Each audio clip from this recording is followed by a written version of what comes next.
some stumbles early on. There were some big proactive wins for DRX, but when it came to the big fights, when it came to the big objectives, welcome back Guma, welcome back T1 to the Lol Park stage. And what looked like it could have been an interesting DRX upset win was completely flipped. And it became a T1 stomp, the early game that no one will remember with how the game ended. Just feels so far away and feels so irrelevant now. T1 looking like the team they always have been for the last 3, 4, 5 years in terms of Baron control. And some things just never change. Yeah, and I love that you've got Mata sitting down there with the team. I felt like the way Keria played the early game was so Mata-esque from years previous. Even when he was on T1 in 2019, it was Mata's classic play of, oh, we're losing around the map. Okay, just deal with it, Teddy. I'm just going to go and kill everyone. And he did do that many, many times. Keria took the bull by the horns. I think at the moment, definitely a front runner for me as far as the POM is concerned. This guy's Alistar is so good. It's obscene. I imagine the narrative vote is towards Gumayusi for now, but we'll have to see what happens throughout the rest of this series to see who's going to be able to lock that one down. I mean, DRX kept it interesting. That's for sure. I'm looking forward to the rest of this best of 3 and what it's got to offer. Yeah, me too. Hopefully DRX can look a little bit better moving into game number 2. But of course, a loss on blue side is a little bit of a worry. They'll probably be able to hold on to that one. And we'll see whether it's going to work out for them in the second match. Time for us to take a break. When we get back, it's going to be the space in game 2. See you there.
W에 럼블 공갈 생각해봐. 그렇게 총알 없다. 알겠다. 야, 밀린다. 봐도 돼. 그렇게 딜 못해. 좋아. 폴키 옆에. 내가 갈게. 비벼. 그렇게. 높여. 나이스. 맵이 없어. 맵이 없어. 왔어. 어어어. 끝내자. 나이스.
Hello everyone, welcome back to the space as T1 make their triumphant return to the LCK with the 1-0 victory over DRX in game number 1. Digon alongside Ox and Chronicler, and man, a solid start here for T1 in terms of a victory, but DRX made it really close here, Ox. Yeah, I saw the Fed Aurora. Yukal especially has been so good for this team when he was in the LCK Cup, and I was like, maybe that could be enough, but unfortunately it just didn't quite come together, and I think that's always the risk when you're against a team like T1, is in the later game setups around those neutral objectives, that team is just so threatening.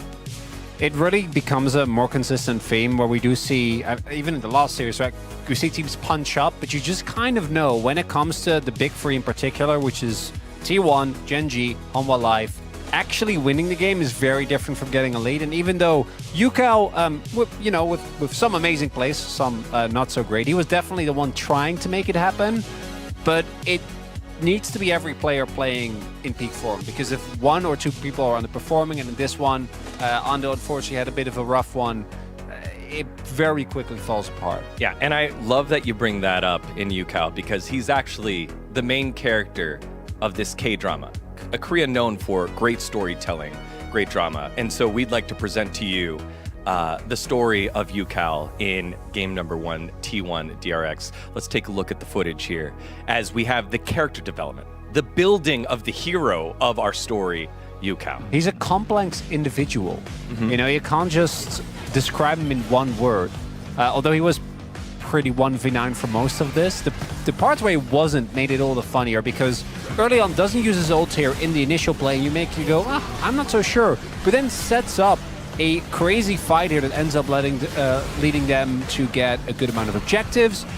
This is where the snowball really starts for him as well. The resets come in, and then unfortunately on the flip side, and again, this is not to dunk on Yukal because he is basically the one thing keeping DRX afloat right now, but it is funny to see the contrast. I think it's just so difficult because you end up in a situation where you're trying to force, because you're the person who's fed, you're the person who's got the highest chance of carrying, but just trying to make something happen there and stepping too far, getting caught out, really painful. And the best thing is that doesn't deter him. It does not. He's unperturbed. He just keeps on going as Rich sacrifices his life for this play to work out. Maybe in hindsight not quite necessary, but these are the moments that set up for a game that actually is playable for DRX, right? Because Yukal has been their best performing member. I think he has been contesting as one of the best mid laners in the LCK at the moment, which is crazy, but it isn't enough to actually win the game. And it feels like kind of a heartbreaker when he put in so much effort. Yeah, I mean, it's all great story devices have conflict and a path towards redemption. Remember, he is the guy that won that summer LCK championship. And look at the rest of the names on that roster at that time. Smeb, Score, Deft, Mada, and then of course Yukal. And you saw that redemption there, got the double kill on the bottom side of the map, and now is the time to pay off, right? Because we're watching a happy ending story, not a tragedy. Oh no. Maybe game 2 can be the happy ending. But this one, not the best decision to go for that ult onto the Alistar, who had his ult available. And then Yukal gets shuffled in by Faker and ends up getting finished off by the Alistar of all people. I kind of feel like that's insult to injury. Yeah, it really was. And this is all you need is one mistake, right, against a team like T1. And this is kind of the problem with this game. It's so hard to play out for Yukal, because there was an earlier play where he saw Alistar, and then Alistar just warded and he still got taken down. That didn't actually end up mattering. Here it did. But who else do you need to focus if you're T1? Basically no one. Like, Sponge was in an okay spot just because he's Neferi and the champion seems pretty strong. But Rich hadn't really been able to get ahead. And obviously the bot lane was also struggling. So for T1, it's legitimately just, do we kill Yukal? We win the game. And they did.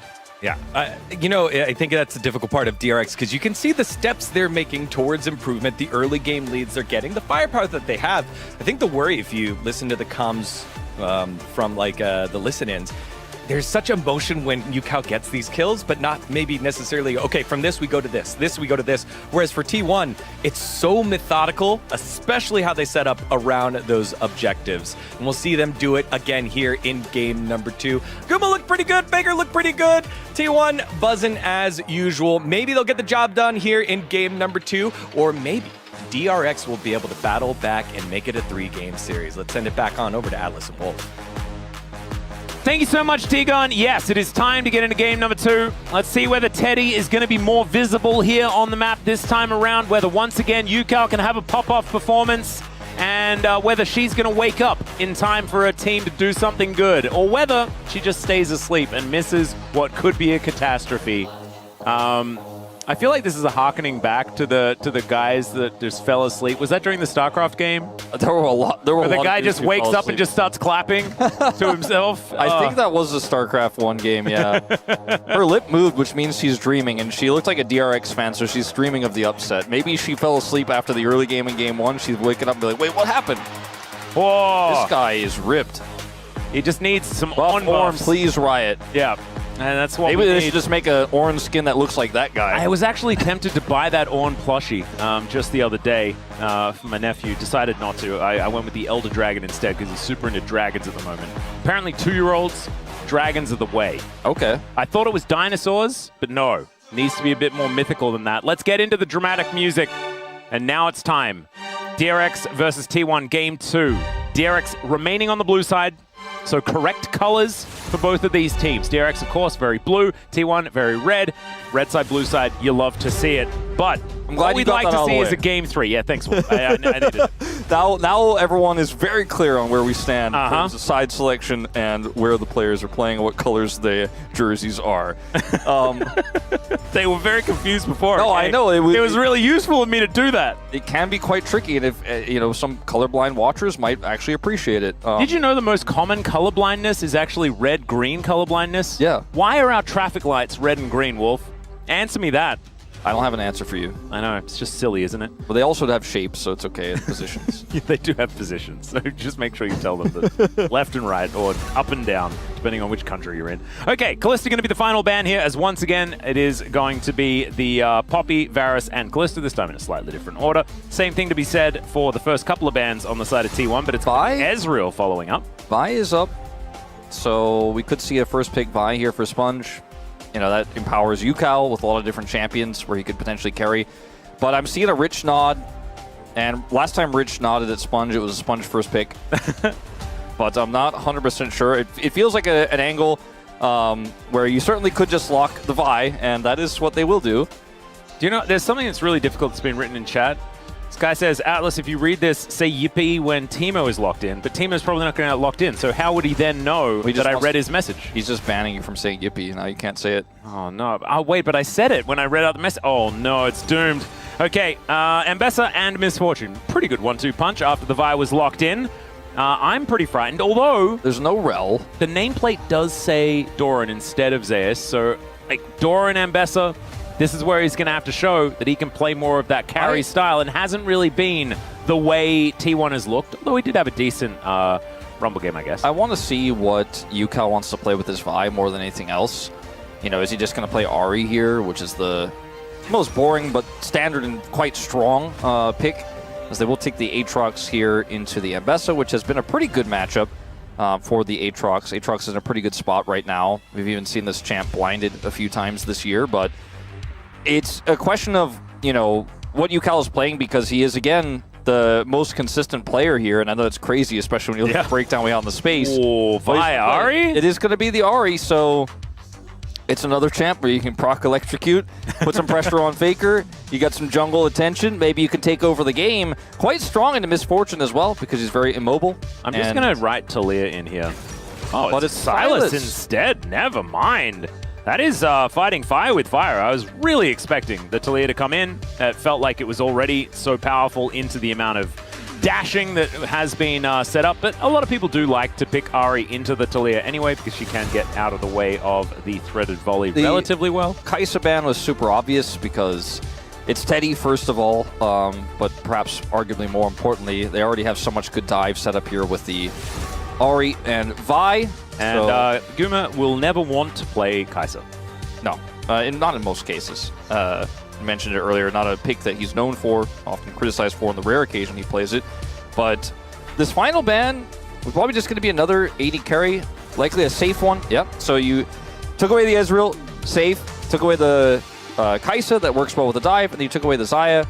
because they have Mbessa, they have Sylas, so they have their own version of Die. Even though DRX have the Vi, the Ahri, they also have their really strong engage tools and great follow-up with the Misfortune.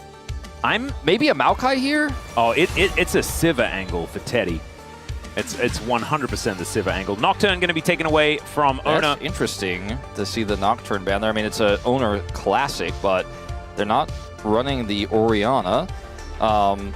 And it's a lot of magic damage. You could argue with the Sylas in the mid lane, but I do feel like Maokai works really well at keeping DRX's composition at bay and works well with Misfortune. Nidalee. Is it just Nidalee time? Does Oner just... I mean, he's having a giggle. It might just be his... Never mind. Way more fun! It's the Lee Sin! Way more fun! And we had the Guma Classic in the Jhin, and now we've got the Oner Classic in the Lee Sin. Sponge does get to answer this with whatever... Oh, no, never mind. His Vi is already locked in. So we just need a bottom lane here from DRX. But already, I think T1 are certainly looking to scrap in this game number 2. Yeah. Leona is available. Could be one of the better answers to this Misfortune, but doesn't feel great into everything else. Ashe Braum actually feels pretty sick here, though.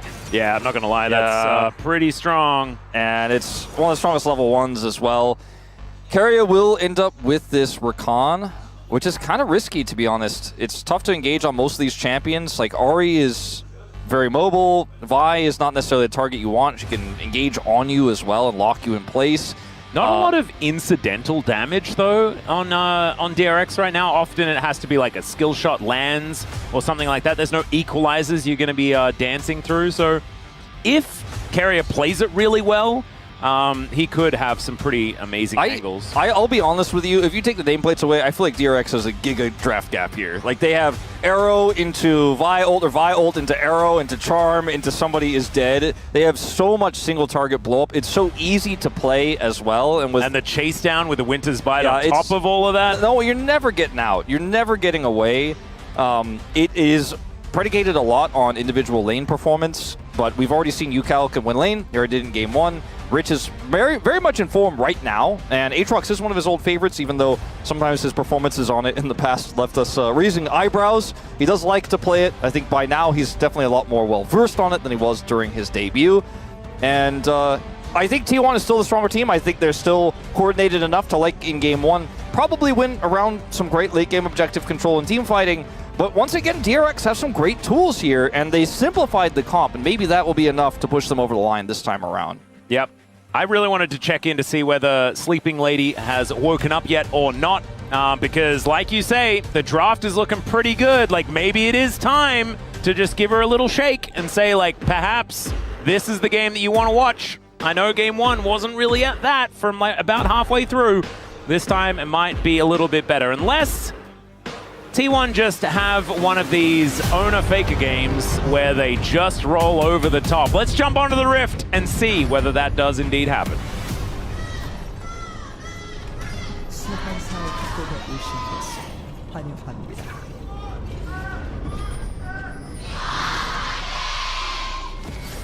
All right, here we are, ladies and gentlemen, onto the Rift for the second game of our final series of the night. T1's debut series started off with a bang with a game 1 victory, and now seeing whether they can do it again up against DRX here in game number 2. DRX, though, as you can see by the champions that are listed on the left, pretty good, you could say. Yeah, me and SK Telecom Dynasty started off with a bang as well. So did the whole universe. Yeah, true. Apparently.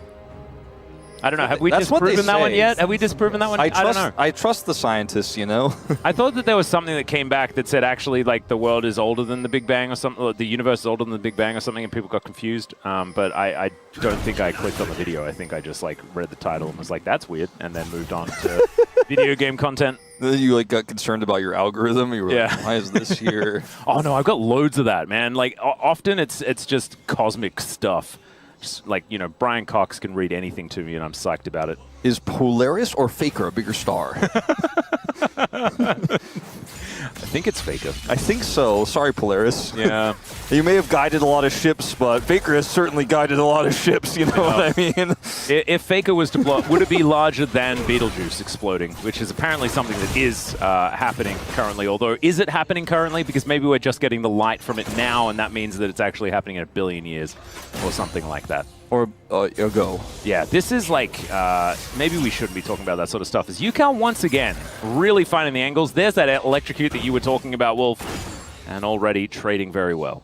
He's got, you know, another matchup where he has some early game agency. The Ahri has the range advantage and is one of the easiest champions to proc electrocute on, especially into a melee. So he is just going to seek those advantages, and so far has gone well for him. This time not as much of a disaster for Ondil at level 2 either in the bottom lane. Well, not going to be too worried about that chain lash is UCal. So the priority that they do have is certainly working out as far as this mid lane is concerned. Mirrored jungles here as well, as we can see. Oner now moving over towards his red buff, but so is Sponge. Doran pulled back here as Rich having a pretty good time. Looks a little bit like a Skell from Xenoblade Chronicles X-Wolf in this skin. As Andil shows him the door. Not too much else going to come of it. Oh. Yeah, no. Trying to get that bite. Not quite there.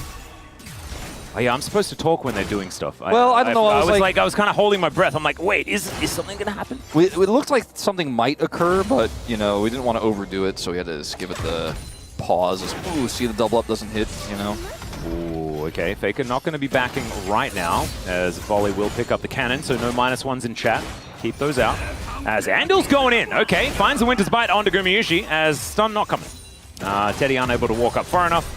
Still no real punishment here, as Oner's going to move in. That's Sponge that locks that one down. Yeah, that was bizarre. Yeah. Quite early. Of the Vault Breaker there from Sponge, just to try and avoid some damage from the Resonating Strike. Nicely done. And like Foxfire is making Faker's life quite difficult, but he will be able to go back. Should be A-okay. You can see only 4 minions behind or something like that. As, oh dear, Doran in a little bit of trouble. One more, and the flashes need to be traded. Doran will survive, but this is looking dicey. Why did you walk up? Oh my God, Why did he walk? Oh God, if there was another if he died, I would have lost it. Yeah. Oh, I mean, actually lost it. Thankfully, Wolf gets to stay on the desk because I may have said bad words. He has the perfect flash to the Q3 there of Rich, and it just walks right back in. Yeah, I mean, he was trying to showcase the release diff in terms of the release date of the champions, but definitely playing a little bit close to the sun there. yeah, oh, more cosmic vibes with the chat, with the conversation here, Wolf. You love to see it, Yeah. keeping it relevant. Faker is still yet to teleport back, does manage to pick up the cannon here as Andil's moving on up. That could actually just mean a plate going on over to UCal. And with one more minion here, there it goes. You very rarely see like a pre-5-minute lane dominance plate, but every now and then, Yeah, pretty you're good. able to pick it up. UCal used his whole mana bar, isn't able to get kill pressure on Faker, but pushes him back enough to where he's going to have the free back here as well as that plate. So once again, laning so well that he's generating a pretty big gold lead. It's almost a kill's worth of gold that he's got in the advantage right now. Yep. And we're reminded as well of the fact that, you know, this was another champion on the list of rich champions. It was Nah, Jace, and Aatrox, and Lucian when he made his debut. And it just shows that his Aatrox is still looking pretty good. Yeah. As fighting against Doran here, that time able to avoid the third Q. And Doran trading nicely there. So Cast a Curse in full effect. Chronicler would say that they're not real, but I'm pretty sure they are. That was just proof. I mean, I think we've had quite a few of them to showcase that it's actually a real thing. Yep, it is. We are looking to potentially have a big skirmish here around these grubs, as unfortunately for Faker, he has no prio here. Is sitting at full health and can steal the Ahri ult to zoom over. But looking pretty good for DRX going for the contest here.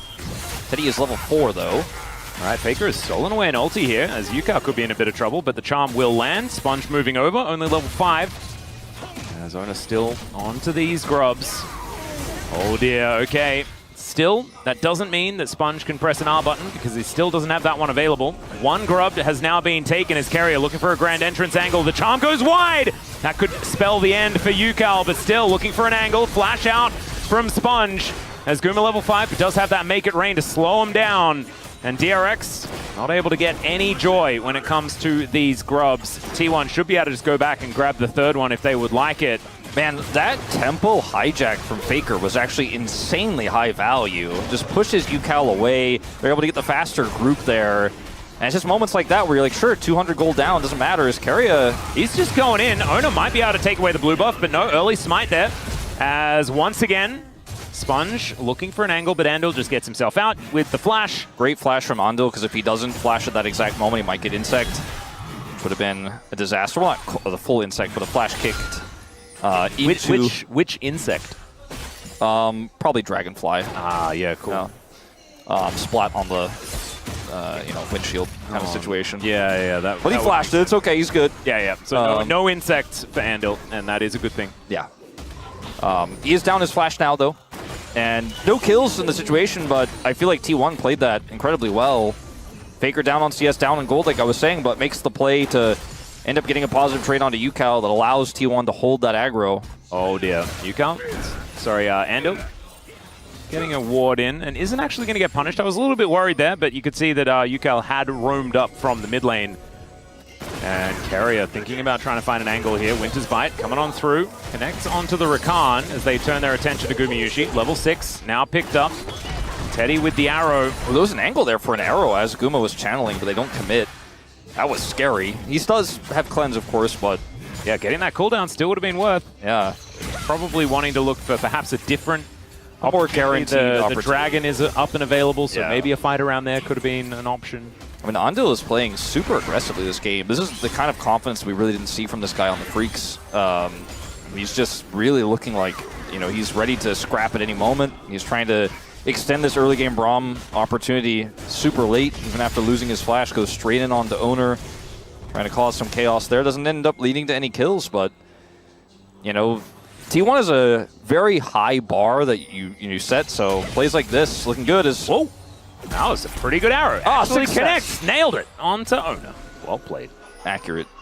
Nice Yeah. work, Teddy. Just watching DRX play this well in this early game against an incredibly strong team is giving you hope that there's massive improvements that have been made. 100%. And they've been doing a lot of studying. It was something that Sponge actually said in an interview talking about the fact that they had studied a lot of what the top teams have been doing. As Rich worked out killing the AD carry in a top lane 1v1 is a good way to do it. Pulls Gumayusi back, but he is able to survive. It doesn't go for a flash play or anything like that, knowing that Guma also has his flash available and has that turret there. Andal, in the mid lane, trying to make something happen, gets his ult hijacked. Faker just drops that one down. Nothing occurs there, really. As one of our longer first bloods. Yeah, this one's taking a while, and things are extraordinarily even. 3 grubs went over to T1, but that is it when it comes to the objectives. Oner looking to augment that with a dragon at the same time, but now Sponge has an R button, presses it, the charm is going to be found here, and this is the Ari-Vi combo. Not a lot Faker can do. Goes down very low, but Keria, not enough to save him, and he's going to have to flash to safety as well. DRX, I mean, this duo doing exactly what it says on the tin. Looking really clean, looking really good. And Faker was able to, with Keria's help, at least deny UCal the kill. Okay, Doran still able to offer a bit of damage back in that trade. I don't know if Oner can quite stick this dragon just yet. Whoa, Rich really finding a few of these combos. There's not a lot of killing happening in this game, but there's certainly a lot of trading and aggression. Yeah, certainly things are happening. Yeah, I think it might be a ruinous game, with all the time. No, not quite, but... ruinous game with like a 9-minute first blood and only 1 kill here at 11 minutes. Some of the damage done in lane and skirmishes does add up. And it is worth more now, and that's why we are actually seeing more of the ruinous outcome. It's not happening, but interesting early game here as Rich will use his Q this time to clear the wave. Yeah, I'm looking forward to seeing if Rich can actually find some value in some of these team fights as well, because he was playing a lot of melee Jace in the last game and missing a lot of shock blasts from range. So I think now, this is just better melee Jace. You just don't have the other form, and feels pretty good. Double Sunder Sky picked up at the same time for top and jungler. Synergy. Synergy indeed. Big spikes here for these champions. Rod of Ages, not necessarily a spike right now. We'll get back to you around 21 minutes in here for UCal. But this is the new Ahri build, which is really, really oppressive, difficult to shut down. Allows the Ahri a lot more aggressive playmaking ability because she can go in so deep without any risk. Nice sidestep from Keria. Yep, they are able to now move up towards these grubs. I think this is a situation that Sponge will need to try and contest. Looks like 4 grubs should go over to T1 though. Faker and Rich both have teleport. Rich has Prio, could come up here to try to affect this play. Well, this is a little bit awkward, actually, because they are now split. Oner will be able to wrap around as that grub is going to reset. Once Sponge UCal getting into gets here, I think T1 need to evacuate. They cannot actually, I mean, they will just be chain CC. That single target blow up is absolutely real. Yeah. So Smite going to be invested here, and it looks like DRX are just going to give up the remaining 2 grubs. T1 should be sitting on 5 moving into the rest of the game. Yeah, I feels think real good. In terms of a team fight there, if DRX were in position to fight it, they win 100%, but T1 were just playing the map better. They were threatening plates, and DRX eventually had to say, look, they're playing too far back, we can't engage on them, and also we're losing plates, so they had to make the decision to back away. Ooh, another Smite actually available here for Sponge, so he'll be able to grab the second one, but still 4-2. T1 going to have some Void Mites to help them out, and that's going to be feeling pretty good.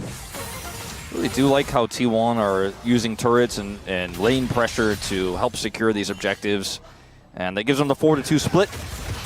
No team fight win for either side there, but T1 didn't overcommit. They respected that single target chain CC and just got plate gold instead, and then pulled DRX back and then grabbed the second one there. Not all 3, of course, still limited to 1 smite on those, but I thought it was very carefully played.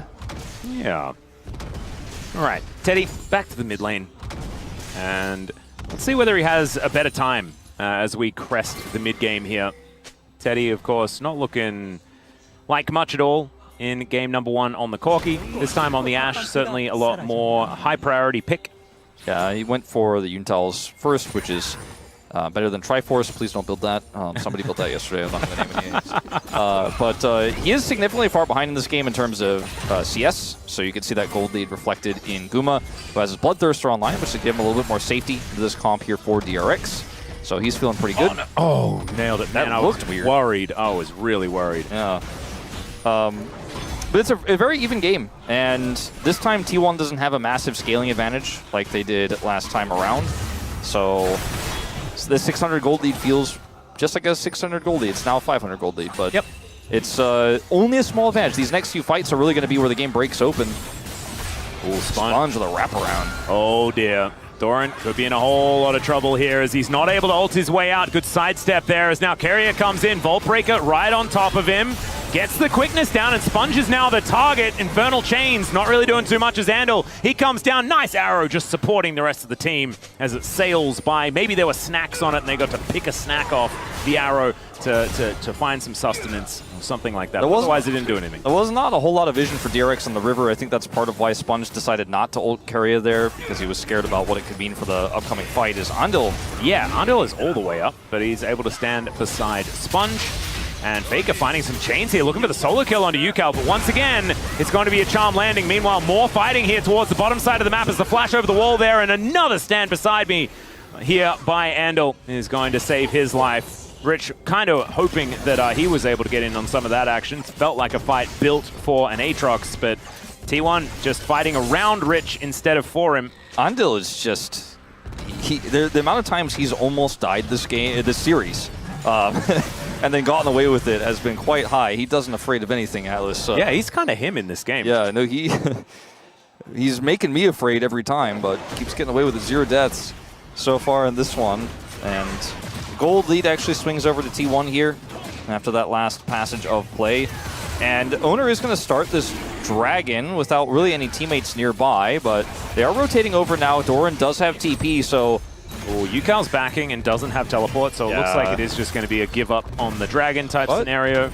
Potentially first brick here on this dive if they commit. Yeah. They won't, though. So it is just the Dragon going down. Mountain Soul this game as well. Feels a little bit better than the Chemtex that we have been seeing so far today. But now, Rift Herald going to be started up. Keria in the area. Gumayusi and Oner moving their way over. Sonic Wave going to go wide. And it was some fancy footwork, but now Faker looking to try and take this turret down, and the turret means feats of strength for them if he actually takes it. So it's worth if they just give this up. TP going to come down to try to defend it. Yeah, so down he goes. Faker should just be able to focus on this though, and you can see that is exactly what he wants, and there it is. Feats of strength going on over, and the charm is even going to miss. Faker, like, I feel like he has lost lane twice in a row, but is always the one that finds the most advantages. I mean, He had a fairly skill-based matchup in Game 1. I mean, it's tough for the Azir, but it is one that you can do better than I think Faker performed on in Game 1. This is a much tougher matchup into the Ahri early. He got bullied, but Faker's the brain guy now. You know, he was the guy who solo killed Ambition. Yeah. Faker, look at the moves, look at the plays. He was the hands guy, but now he's just got so much experience. He's the brain guy. He's playing the map. Knows he can TP in if his team sees an angle to commit to that fight, but otherwise can just get feats of strength and turret gold by finishing it off, and that's exactly what he did. Ooh, Oner and Keria all diving in. There's a public execution, and Rich, in the blink of an eye, is just dead. Yeah, you saw that little head movement there in the player cam. He's just like, well, I guess I'm dead. I don't know what I'm supposed to do there. Yeah, the problem is there's not really a cross map. As even if they tried to commit to Faker there, he could just hijack and get away. Well, now it's going to be a 3,000 gold lead just out of nowhere. Yeah. Pulling it out of some big turrets that T1 are killing with their grub lead. Still connects. Nice catch by Oner. Yeah, it may have missed, in fact. As cease and desist does come on through, Oner will, in fact, cease and or desist the living thing. And Teddy's going to be able to grab himself a kill. That was almost an inner turret taken down. That feels bad. I actually thought he was probably going to be fine, and now I feel guilty for saying he caught it. I mean, he did kind of catch it. Yeah. Okay, going back to this play here, it's a 3-man. Faker's very safe in the bottom lane, so there's no cross-map opportunity. Then they go for the second turret here. Oner, fortunately, dashes back with the safeguard and ends up getting caught by it. Then he's in Via, ult range, and the rest of the team is rotated up, so he gets left to die. And they do not get that inner turret. Ooh, but Teddy potentially able to get the first turret here for DRX. So that 3,000 goldie didn't quite happen. Good defense there from DRX, but it looked for a moment there like they were just going to fall over. And actually, DRX are looking to try and pull this one back. Teddy, though, is going to take the majority of his health bar, and yeah, he's not feeling too great about it. Does get a bit of a heal, as that's a great charm from UCal, but another public execution as Teddy flashes out of the way and will be able to survive. UCal grabbing that kill, big deal, to try and get some more money onto the Ahri, as Rich not wanting the 1v1 with Faker. Yeah, I mean, he knows what it's like to be the Faker of bots, and he sees Faker on the other side. Like, true. I wouldn't mess with me back then, so I'm out of here. Does just evacuate the situation, and they do finally get that turret top side. So after 2 turrets narrowly dying, DRX will actually bring the gold lead back to their side, although it is very small. Yeah. Still, it's been a very close game. I don't even want to say back and forth. It's been very measured on both sides. Rich this time actually managing to find an angle here. And we'll be able to win out on at least that trade. So, yeah, like you were saying, I felt like the gold was ready to balloon, completely out of control. And instead, it was fine. It was so saved by that arrow situation. Yeah. Like, it was a nice attempt from Teddy. Unfortunately, Oner, like, he didn't know the angle. He ended up dying, but that really took a lot of the wind out of T1's sails on what could have been an incredible gold swing there. And then DRX get that top turret, take a small lead themselves. Dragon is up. This is soul point for Mountain Soul for T1. DRX absolutely need to fight over this. It's about a minute away, unfortunately, I think, for UCal's Rod of Ages to complete, but still doesn't have his second item either. Does have an Oblivion Orb, but this is not exactly the territory they really want to fight. There's the 10. With. Okay, he got it. Okay, so he was a little bit faster than I thought, so that's big. Yeah, got the tick over, so slight level advantage here for UCal. Good. No second item for Teddy, but they do have a lot of control over this area. Herald dropped as well. I think T1 would be wise to consider giving this up. Well, this turret seems to be where DRX are kind of focused for now. They do need to stop T1 from getting that soul point. Yeah, and actually the Herald drop made me think the Dragon was spawning faster than it actually was. It didn't spawn when they dropped it, so the Herald just got denied and they didn't hold the prio. So T1's still contesting for this. Yep, and the Dragon, we saw it just flap its way down, so you can see there the announcement as Drake has entered the game. 100 gold the difference between the 2 teams, but 2 Drakes makes T1's game state feel a little bit better than that of DRX right now. Faker waiting for something here. Didn't have teleport, so... Yeah, does manage to get Cosmic. it. So Cosmic Drive now completed. So 2-item spike comes in, does have that ahead of UCal. And interestingly, his Rod is later, so we'll get more value out of the level up he'll get. But unfortunately, he won't be here for this Dragon, so it looks like DRX are just simply going to take their first of the game. And with a pretty tanky, high-health Ahri build with some additional resistances, if they keep stacking these, UCal is going to love it. Yeah, he's going to be able to pick up his Leandries now as well. So that is going to be a decent spike, with the Oblivion Orb also picked up just to avoid a bunch of the healing that they do have available, especially with Bloodthirster and Silas, like Oner on the Lee Sin as well. Fair bit of healing in the base kit. And the Gleaming Quill, true, from the Rakan. There are certainly some things there, so I can understand it. There's going to be Phantom Dancer done here for Teddy. Still wants to be build it like a third item. Probably feels the best when you're going for a build like this. This actually feels like, weirdly enough, Atlas, the most LCK game we've had of the LCK so far. Like everything's super slow, everything's super calculated, no huge errors on either side. Very tactical game, no massive draft gap between the two. Like I said earlier, I feel like you take the nameplates off, feels like there is one here for DRX, but the way T1 have played this draft so far and how coordinated they are and how well they play the map, it just feels like such an even game. Like everyone has the same pieces on what is an LCK chess game here. Oh, this may be the difference maker as Doran just dances around the minion wave. Rich will find the sweet spot, but unfortunately is losing out on the trade. Sponge just trying to stay in that fog of war as Teddy gets a shove up this mid lane. So 2 turrets to 1 is a large reason why things are still so even, with DRX having a few extra kills. Keria taking a bunch of damage, but he's Rakan, so he is absolutely fine. Yeah, that's why he took a bunch of damage, but because he's Rakan, it won't be lethal damage. He's getting out of there.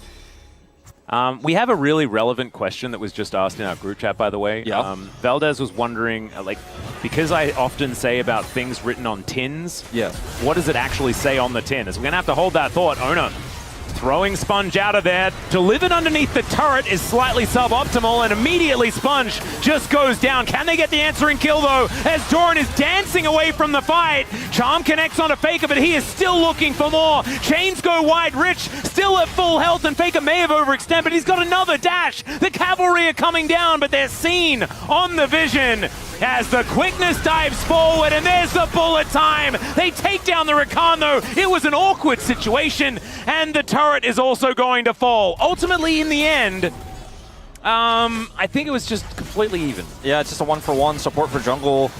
And Valdez didn't even learn about what was written on the tin. Yeah, and I don't even know what tin we were talking. We talked about the Nefiri tin earlier, but yeah, there's a few tins that have been going around. It feels like my sort of word of the day, kind of like rap. If I had like a $10 bill for, or Manon, so to speak, basically the Korean $10 bill for every time DRX overextended for a play and it ended up backfiring, I'd be able to buy a lot of tins, Atlas.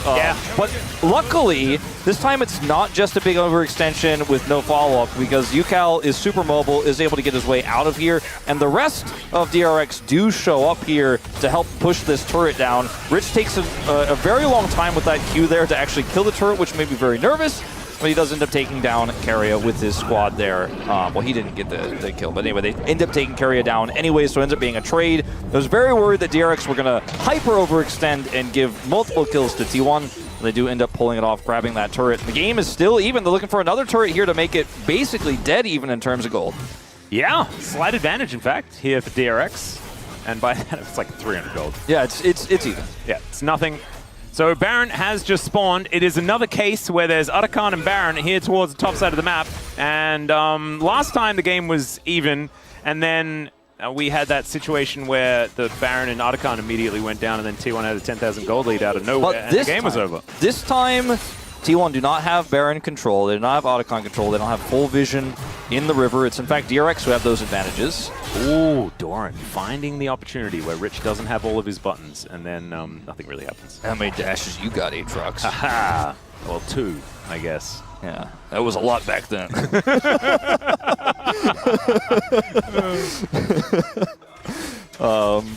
Yeah, you know, dash around, put up a shield, do all that good stuff. Doran is doing it.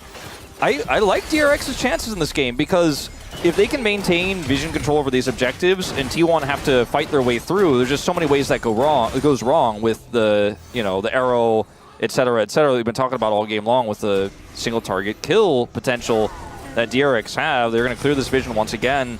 T1, 20 seconds time until they can fight for soul point here on this dragon. I don't think DRX are willing to trade that for the Baron right now. But this time, it's just soul point, right? As Andal gives them the door, and engaging on this Braum is just not really going to be a possibility. That's what it says on the tin, by the way. It says, don't engage onto Braum. Yeah, It's true. And the other side of the tin says Braum is not engage as well. It's a multifaceted tin, but it's mainly about Braum. Yeah, the tin basically is the Surgeon General's warning in this case. Yeah. Well, Dragon is spawned. T1 do not have prio in mid. And DRX, I mean, this is their fight to lose. Sponge just aggressively picking up the banana brush control. Teddy needs to be very careful with his positioning. There's a lot of tools that T1 can use to get on top of him. The Ambessa, the Silas. There's a lot of threats. But they have so much vision control, it's really tough for T1 to fight into this. Yeah, so much of this vision is already being taken away here as they can just wait out the Sonic Wave. Look at how careful Teddy is positioning. He's like, I'm way back. Yeah, and he needs to stay away from Faker because a hijacked arrow could be a real big deal. Exactly. For T1 as Keria on that flank angle, and he gets into the pit. Now it's an opportunity to kick out onto Andal through Rich here, but it is going to be Faker that locks down the Dragon. That's kind of crazy. Sponge goes in, but Rich is in amongst it as well. The bullet time interrupted pretty quickly, but DRX are just kind of melting. Finally, they find some angles, and Rich getting the huge heals as he looks to exit. It was an even fight until then. Faker dives forward, looks for Rich, but he doesn't get it. The Infernal Chains, and it's Yucal that locks down the kill. Orbit Deception coming on through here, but there's a right click, and Gumayusi's able to take down the Ahri. Only Rich staying alive here. 9,000 damage for Gumayusi in the fight, positioning incredibly well and layering in the damage from start to finish. Teddy, unfortunately, without how he positioned so safely early, was not able to do anywhere near as much, as well as Doran being on top of him towards the latter half of the fight. Faker securing the Dragon is the huge problem here, but look at Doran on top of Teddy. He has to flash away. Teddy can do nothing in this fight. Meanwhile, Gumayusi sitting at full health with his Bloodthirster, just queuing on cooldown and just tapping people out of this fight. Does an insane amount of damage, flashes the wall to follow through here as well. Phenomenal return here to the LCK for Gumayusi, and unfortunately Teddy was just shut down by Doran. Couldn't do much, even though Rich had some phenomenal knockups there and was healing like crazy. What a fight. That was sick. And still, we walk away with a 300 gold lead for T1. Yeah. If they got the Dragon, if DRX got the Dragon, it'd be 2 dragons apiece, you know? And crazy. It's not the kind of blowout that we saw last time, and that's the great thing about this, because now we still get to see another fight. Well, something might happen. It might be about to be like that, because similarly to last game, T1 have full vision control here, and if DRX just trickle through, just like they did last game, it will be the exact same thing that happened in game 1. They are looking to do it. Single ward. Yeah, it's exact same situation as game 1. All right, well, the arrow is going to connect onto Doran. This Otacon is extraordinarily low as Yucal looking to make his way in. The public execution is fantastic as Faker is going to turn up as well. He picks up an arrow. Down goes Keria to start this one off, but Faker's gone golden. He's bought so much time, and Rich just cannot do enough. He's now looking to get onto Doran in that backline, but he's just a distraction.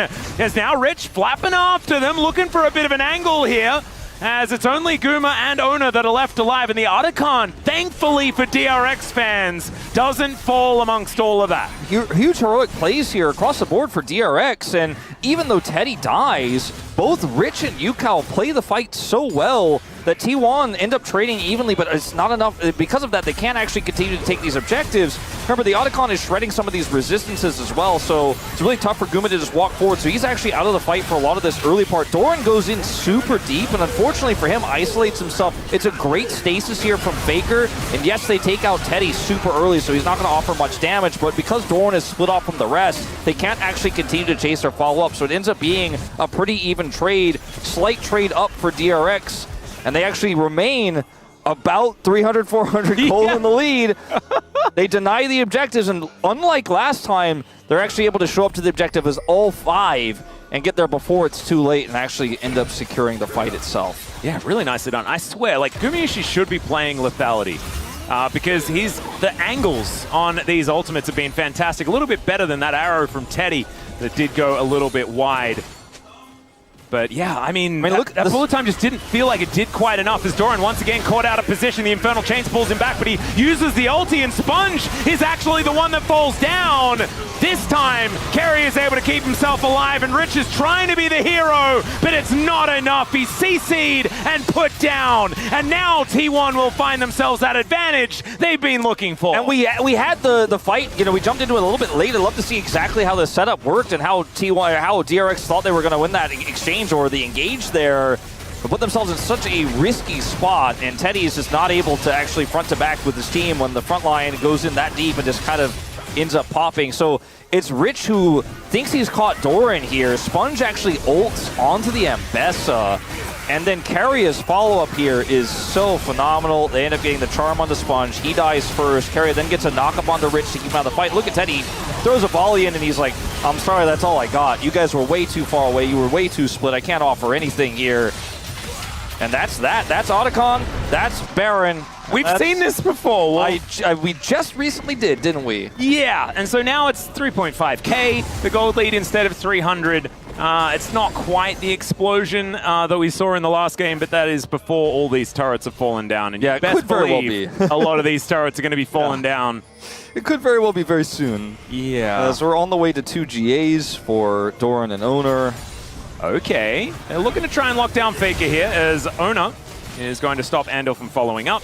And chains are going to connect. Faker going in one more time as World Enders happening across the board. But with a Mountain Soul available, I think Faker is definitely just a distraction at this point in time. Yeah, I mean, DRX are playing like they're the ones who have the withdrawals. Oh, good dash to get out of the way of the arrow. And in the meantime, it is going to be Mountain Soul. Faker will be taken, or at least withdrawn. And now they're going in. Okay, Keria is going to deliver Sponge to the rest of the team. And I don't know about that one. Yeah, I think Sponge was reminded about how his ultimate works by Keria there in that moment. Yeah, and also reminded that the rest of his team was off killing Faker as Yukal going to be dashing away from Oner here. You mean withdrawing Faker? Yes, there we go. They were withdrawing Faker. Doran is going to try and ult, but does not quite manage to do so. Gumayusi just going to get them out of there, as Oner is continuing to chase Yukal as much as he possibly can, while the rest of his team are looking to win the game. Faker has popped back up again, and he is just going to teleport to this mid lane. Ultimate from Andal not going to do too much, as Faker's going to land that arrow. That is no worries at all. Going golden as the rest of these Nexus turrets fall down, and T1, I mean, it was kept even for quite some time, but they dispatch of the Nexus immediately after finding just